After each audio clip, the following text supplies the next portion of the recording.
सुप्रभात बच्चों, आज हम पढ़ रहे हैं कक्षा 7 के लिए उमंग हिंदी पाठशाला। इसका पाठ 10। हमारे इस पाठ का नाम है शिक्षा की महिमा। शिक्षा की महिमा में देखिए क्या कहा गया है कि मुख्य राजमार्ग से कटती एक संकरी सड़क 8 किलोमीटर के बाद नहर पर समाप्त हो जाती है।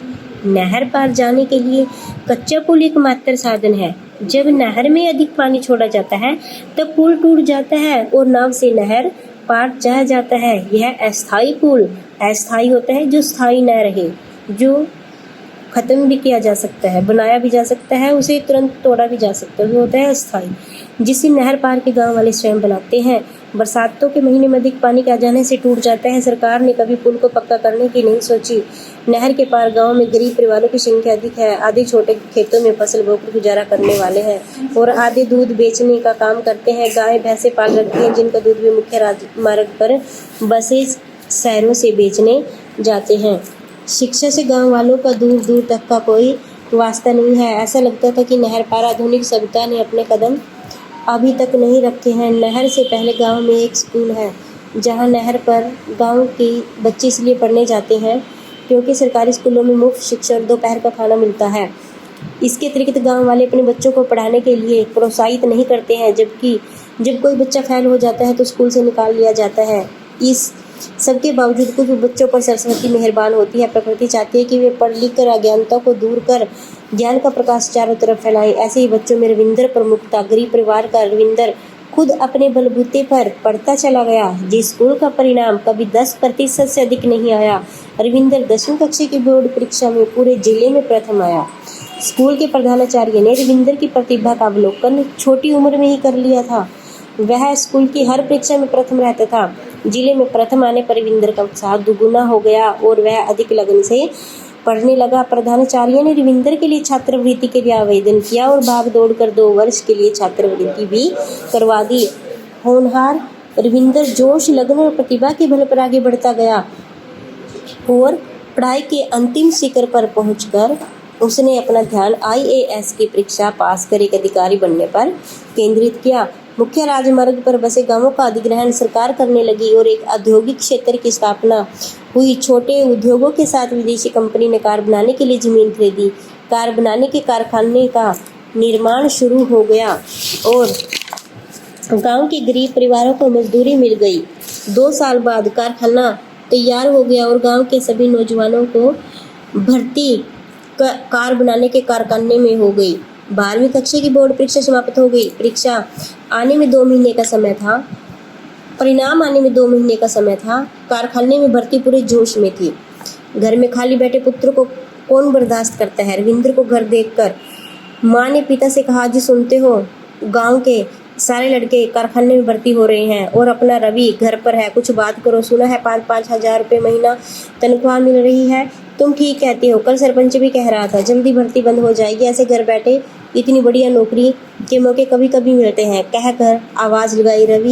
रविंद्र पढ़ने में व्यस्त था। शायद उसने एहसास हो गया था कि पिता कारखाने में नौकरी की बात करेंगे, इसलिए पिता की आवाज को अनसुना कर दिया। रवि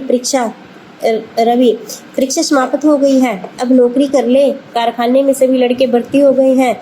यह सुनहरा अवसर है, इसे गंवाना नहीं। मैं IAS अधिकारी बनना चाहता हूँ, उसके लिए अभी और पढ़ना है। देख रवि, हम कोई अमीर नहीं हैं, हम पढ़ाई का खर्च नहीं उठा सकते। आप खर्च की चिंता न करें, प्रिंसिपल साहब ने कहा है, वे मेरी छात्रवृत्ति की बात करेंगे। देख रवि, तुझे घर के हालात तो मालूम है। तेरी 2 बड़ी बहनें और भाई की शादी में कर्ज लिया था जो आज तक चुका नहीं पाए। आधा खेत साहूकार पहले से नाम करवा चुका है, बाकी आधे खेत से बहुत मुश्किल से गुजारा होता है। 1-2 साल बाद छोटी बहन भी शायद लायक हो जाए, या फिर कैसे मैं रकम का जुगाड़ करूंगा। घर बैठे बिठाए इतनी अच्छी नौकरी मिल रही है, तू अभी जा और भर्ती हो जा। रविंद्र ने लाख समझाने की कोशिश की लेकिन सब बेकार। आखिर थक कर उसने अपने कारखाने में नौकरी कर ली। रविंद्र को स्टोर में ड्यूटी दी गई। 6,000 रुपये का वेतन पाकर घर वाले खुश थे, लेकिन रविंद्र का मन दुखी था। 2 महीने जैसे कैसे गुजरे। 12वीं कक्षा की परिणाम घोषित हुआ। 10वीं कक्षा में रविंद्र पूरे जिले में प्रथम आया था। इस बार उसने पूरे राज्य में प्रथम रहा। राज्य सरकार ने उसे आगे बढ़ने के लिए छात्रवृत्ति की घोषणा की, जिससे उत्साहित होकर रविंद्र ने कॉलेज में दाखिला लिया और नौकरी छोड़ दी। नौकरी छोड़ने की खबर सुनते ही रविंद्र के माता पिता बहुत नाराज हो गए और प्रिंसिपल को कोसने लगे। रमाशंकर तमतमाता हुआ घर से निकला और अपने साथ 2-3 पड़ोसियों को साथ ले गए और प्रधानाचार्य को स्कूल के परिसर में ही 2 कमरों का घर मिला हुआ था जहां वह शाह परिवार रहता था। वहां पहुंचते ही सबने प्रधानाचार्य की खूब बुरा भला कहा। प्रधानाचार्य ने बहुत समझाने की कोशिश की लेकिन सब व्यर्थक हार कर प्रधानाचार्य ने कहा कि आपका लड़का है, जो आप उचित समझे वही करें। घर पहुंचकर रमाशंकर ने रविंद्र को हिदायतें दी कि उसे आगे पढ़ने की कोई ज़रूरत नहीं है, वह नौकरी दोबारा शुरू कर दे। रविंद्र को कुछ नहीं सूझ रहा था, वह प्रधानाचार्य से मिला, उसे क्या करना चाहिए। घर की आर्थिक स्थिति को देखते हुए परिवार के साथ रहकर वह आगे की पढ़ाई नहीं कर सकता है, घर से दूर रहकर अपना जीवन निर्वाह कैसे करेगा। प्रधानाचार्य ने समझाया कि उसकी छात्रवृत्ति पढ़ाई का खर्च वहन कर लेगी। यदि वह अपने परिवार को समझा सके तो उसके भविष्य के लिए उत्तम रहेगा। लेकिन रविंद्र का परिवार यह अपने फैसले पर अड़िग था। रवि कान खोल कर सुन लो, आगे पढ़ाई की कोई ज़रूरत नहीं है। नौकरी करेगा तो पैसे कमाएगा, पढ़ाई करेगा तो पैसे खर्च होंगे। जितने साल पढ़ने में लगाएगा तब तक कम से कम 2 लाख रुपए बचा लेगा। लेकिन रविंद्र को पढ़ने की धुन थी। उसने कॉलेज में दाखिला ले लिया। यह सुनते ही रमाशंकर आग बबूला हो गया और रविंद्र को फिर धमकाया। आखिरी बार बोलता हूँ, घर में रहना है तो नौकरी कर, वरना घर से बाहर निकल जा। रविंद्र ने कहा, मैं आगे पढ़ूंगा। यह सुनकर रमाशंकर ने रविंद्र को हाथ पकड़कर घर से बाहर निकाल दिया। माँ ने दरवाजा बंद कर दिया। रविंद्र अब क्या करे, कुछ समझ में नहीं आ रहा था। वह प्रधानाचार्य के पास गया। रविंद्र को प्रधानाचार्य ने अपने घर पहना दी, यह सोचकर कि कुछ हो सकता है 2-4 दिन बाद रविंद्र के माता पिता का गुस्सा शांत हो जाएगा। तो इसके विपरीत उन्होंने गांव वालों के साथ प्रधानाचार्य के घर पर धावा बोल दिया और खुले शब्दों में चेतावनी दी कि वह गांव के बच्चों को भड़काना बंद करने, वरना उसे स्कूल में रहने नहीं देंगे। वह रविंद्र को अपने घर में नहीं रख सका। मजबूर होकर प्रधानाचार्य के घर से रविंद्र को जाना पड़ा, लेकिन वह घर नहीं गया, सीधे शहर की ओर रवाना हो गया। लेकिन समस्या रहने की थी। कॉलेज के पास एक मंदिर था, वह वहाँ कुछ देर रहा। रात को मंदिर बंद हो गया। सारी रात मंदिर परिसर में गुजार दी, जबकि जेब में फूटी कौड़ी भी नहीं थी, बस एक पैंट कमीज में घर से निकला था। सुबह मंदिर की घंटियों की आवाज़ से उसकी नींद खुली। पानी पीकर गुजारा किया। भक्तों का तांता लगा और कुछ भक्तों के लिए प्रसाद से पेट की भूख शांत की। कॉलेज खुलने में भी अभी 1 सप्ताह था, वह क्या करे, उसको कुछ नहीं सूझ रहा था। दूसरी रात भी मंदिर में काटी। अगली सुबह मंदिर के पुजारी ने उसे उठाया। उठ, कौन है तू? घबराकर रविंद्र उठा और अपनी राम कहानी सुना दी। मैं कैसे मानूं कि तू सच बोल रहा है, पुजारी ने अपनी शंका जताई। रविंद्र ने कॉलेज में दाखिला और छात्रवृत्ति के कागज दिखाए। तब पुजारी को यकीन हुआ। पुजारी मंदिर परिसर में ठीक मंदिर परिसर में ठीक मंदिर के पीछे कमरे में रहता था। उसने रविंद्र को मंदिर में ठहरने की इजाजत तो दे दी, लेकिन उससे अपना स्वार्थ था। पुजारी ने शर्त रख दी कि उसके सारे काम वह करेगा और रविंद्र ने यह शर्त मान ली। बेघर रविंद्र को घर मिल गया। सुबह 4 बजे उठकर मंदिर की सफाई करता, कॉलेज में पढ़ाई करने जाता, शाम को पुजारी के बच्चों को पढ़ाने का काम करता। रविंद्र थक कर चूर हो जाता था, लेकिन उसने IAS की लगन में कोई बाधा नहीं आई। प्रधानाचार्य उसका हौसला बढ़ाता गया। कॉलेज में वह सिर्फ पढ़ाई में ध्यान देता। सारे कॉलेज में वह मिस्टर पटाखू के नाम से मशहूर हो गया।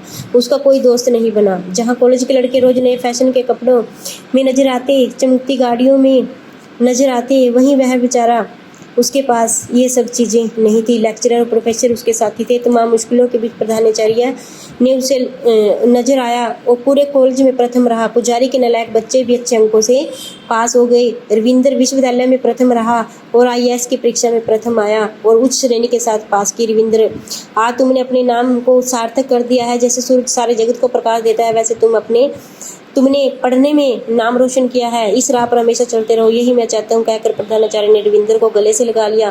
प्रशिक्षण के बाद जहाँ बाकी IAS अफसरों ने विकसित शहरों में तैनाती चाहिए, वहीं रविंद्र ने अपना पिछड़ा जिला चुन लिया और उसने नहर पर पुल बनवाने का काम किया। रविंद्र के माता पिता खुशी से फूले नहीं समाये, लेकिन इस चिंता में डूब गए कि उनका रवि उनसे मिलने क्यों नहीं आया है। क्या वह नाराज है?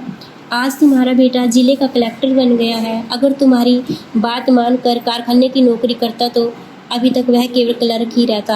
आज वह पूरे जिले का मालिक बन गया है। इससे पहले कि प्रधानाचार्य कुछ कहते, पिता ने बात काट दी। हम तो मूर्ख थे, तभी तो आपकी बात समझ नहीं पाए। हमने आपके साथ अच्छा व्यवहार नहीं किया, मुझे माफ़ कीजिए। तुम अज्ञानता का पर्दा उतार दो, शिक्षा की महिमा को समझो, यह मेरा सपना है। नहर पर पुल का काम तेजी से चल रहा था। गांव वालों को अपने रवि से मिलने की बेताबी थी। आखिर वो घड़ी आ ही गई। पुल का उद्घाटन राज्य के मुख्यमंत्री ने किया। आज 5 साल बाद रविंद्र अपने गांव जा रहा था। कार धीरे धीरे पुल से गुजर रही थी। रविंद्र की आंखें नम होती जा रही थी। उसके बाद माता पिता ने अपने बेटे को गले से लगाया। कोई कुछ नहीं कह सका। तीनों की आंखें नम थी। माँ रोती रोती बस इतना ही बुदबुदा सकी, मेरा रवि। हाँ जी, ये लेसन आपका सारा हमने पढ़ लिया है। अब हम इसके शब्दार्थ करेंगे, फिर क्वेश्चन आंसर का इसका अध्ययन करेंगे। धन्यवाद।